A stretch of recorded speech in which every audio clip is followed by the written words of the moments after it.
Yo, what's good, everybody? Player of the month just dropped today, a few minutes ago, and we have an incredible program. They absolutely juice these player of the month cards. The lightning card is gonna be brand new Bo Bichette.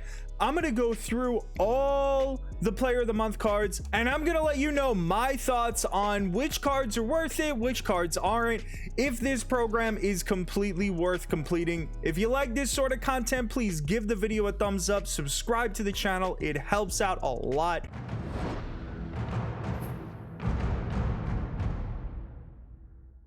Before we hop right into player of the month, I just wanted to show off the new Aaron Judge program. We got Aaron Judge, the 99 card at the end. This card is kind of insane. 125 contact right and 125 power right.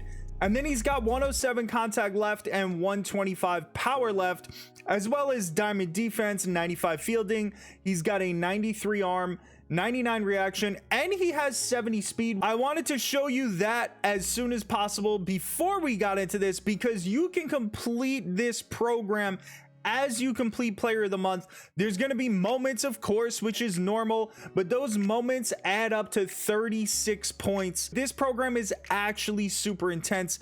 1500 PXP with Yankees, 62 home runs with your Diamond Dynasty team, 177 hits with your Diamond Dynasty team, 28 doubles, and 16 stolen bases. This program is going to take you some time, but just don't worry about it as you're doing player of the month. As you're doing the missions for that, you'll also be doing the missions for the Aaron Judge. On to the player of the month, which is what you want to see. As always, it's do the tops now moments, do the regular moments, do the missions, and jump all the way over to this 98 overall pack. And I know what you're thinking, 98 overalls, who cares about them at this point?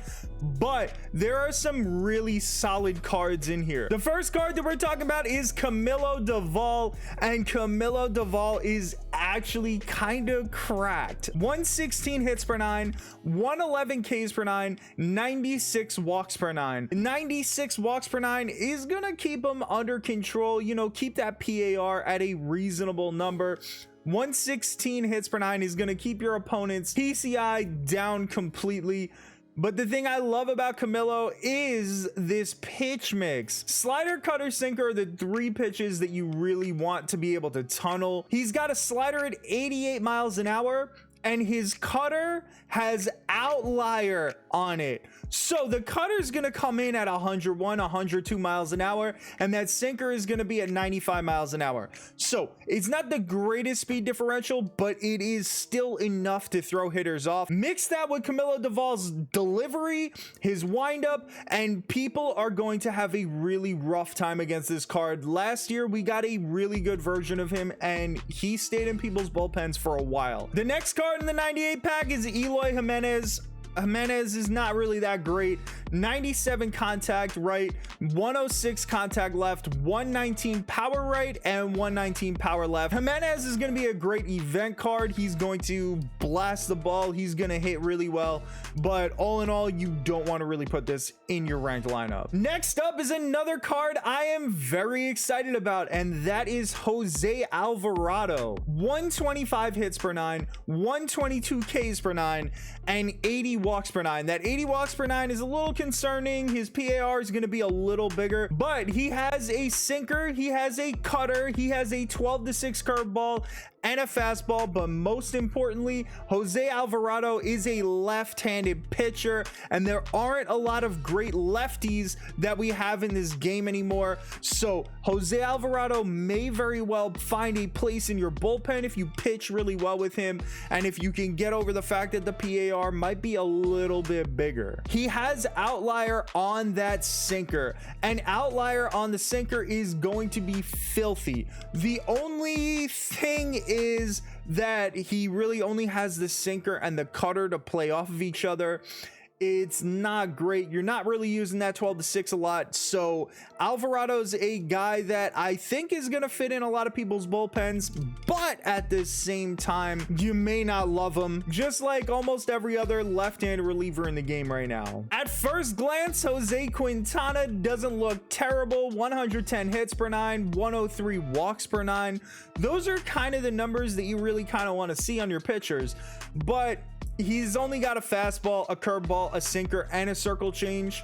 He doesn't have outlier. Jose Quintana is going to be usable, but you're probably not going to want to keep him on your rank squad. Marcus Semien, 101 contact right, 107 contact left, 95 power right, and 85 power left. He does have diamond defense. He's got 88 speed. Marcus Semien might be kind of a fun card to use on like a Rangers theme team or a Blue Jays or Oakland theme team, but realistically, this Marcus Semien card shouldn't crack your ranked lineup. Seth Brown is kind of a fun one. If you play BR, you know that Seth Brown is a great hitter, especially against righties. 104 contact right and 115 power right. His numbers versus lefties, not very good, 90 and 101. We're not really using Seth Brown, but if you're a real big fan of his swing, this could be a solid bench bat for you. But outside of a possible pinch hitter, Seth Brown is really not cracking your rank squad. And the higher tier pack is actually a 99 overall pack. And our first player from that 99 overall pack is going to be Blake Snell. Blake has kind of a bad pitch mix, so I'm just gonna say it right off the bat, I'm not using this card. Fastball, slider, curveball, circle change. He may have been one of the best pitchers in real life this month, but Blake Snell does not work for this game at all. 111 hits per 9, 108 Ks per 9, and 84 walks per 9. Also just kind of mediocre numbers for this time of the year. So Blake Snell, don't get too excited about him. Carlos Correa is an interesting card. It's actually a pretty good card. Carlos Correa, I've always enjoyed his swings. 109 contact right, 121 contact left, 90 power right, and 104 power left. He has 91 fielding, 96 reaction, and a 99 arm. He is going to field everything at shortstop. He's only 60 speed, but honestly, that's acceptable for shortstop. The only issue with Carlos Correa is that there is a much better shortstop in that lightning card, Bo Bichette, in this program. Plus, we just got the collection reward, Jimmy Rollins, so if you have that, you're definitely not using Correa. He's a really good budget shortstop. Again, I go back to the idea that if you're completing this entire program, you're getting Bo Bichette, so nobody's really going to be using Carlos Correa too much. You could use him at third base, especially with that 99 arm. He's going to be kind of really great there, but there's so many great third basemen. It sucks on the timing of this card. But the final 99 card in that Player of the Month monthly award pack is Eduardo Escobar, and this is a fantastic card. I am so excited that they added this to the game. A switch hitting third baseman that can play first, second, short, left, or right field. 67 speed, not too bad if you play him at any of those positions. 82 fielding, 84 reaction, and an 87 arm. You can kind of slot him in anywhere and he's gonna give you solid defense. He is not gonna be bad at all.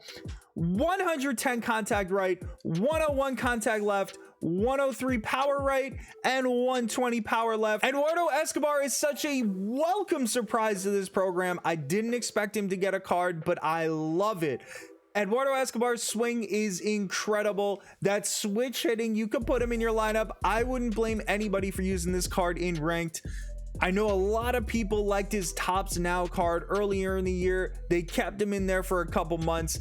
Escobar is going to be a sneaky good budget card. The flashback September Player of the Month is, of course, Alfonso Soriano. Everybody's seen him already, so I'm not going to go too deep into it, but this is a pretty damn good card. 118 contact right, 102 contact left, 125 power right, and 112 power left. He's got diamond defense, 97 fielding, 95 reaction, 92 arm, and he has 89 speed. He's really just kind of the 5-tool player that you're looking for at this point in the year. The only issue with Soriano is that a lot of people hate his swing. There's certain people that swear by it. So if you like his swing, this is going to be a monstrous card. If you don't like his swing, then you don't care. It's simple as that. And of course, the moment we've all been waiting for, it is Bo Bichette, the Lightning Player of the Month card. 119 contact right, 125 contact left, 107 power right, and 125 power left. The man has diamond fielding. He's got 81 fielding, 82 reaction, and a 95 arm to go along with 76 speed, which is not bad by any stretch of the imagination. If you don't have Jimmy Rollins, then Bo Bichette is probably the guy for you. Between Bo Bichette, Barry Larkin, and Jimmy Rollins, it is a tight race at the top 3 of shortstop, but all 3 of those guys are incredible. Bo Bichette is a really nice budget option at shortstop. But most importantly, if you're like me, you have Jimmy Rollins, you're like, I'm never going to use Bo Bichette. 125 contact left, 125 power left. Bo Bichette is a very good pinch hitter off your bench. Bo Bichette has a place on almost everybody's team, unless you really love the guys you have coming off the bench anyway. So that's September's monthly player awards program. That is the final player of the month that we're going to get for the rest of the year. I love it. I am so excited. Between Bo Bichette and Camilo Duvall and Jose Alvarado and Eduardo Escobar, I am going to have a great time grinding this program. Those guys are all gonna find some place on my team. Let me know in the comment section below how you feel about these cards. Was I overrating some? Was I underrating others? Let me know, or catch me on Twitch. I'm on Mondays, Tuesdays, Thursdays, and Fridays at 11 p.m. Eastern time. I appreciate you guys so much. Thanks for watching. Enjoy your week.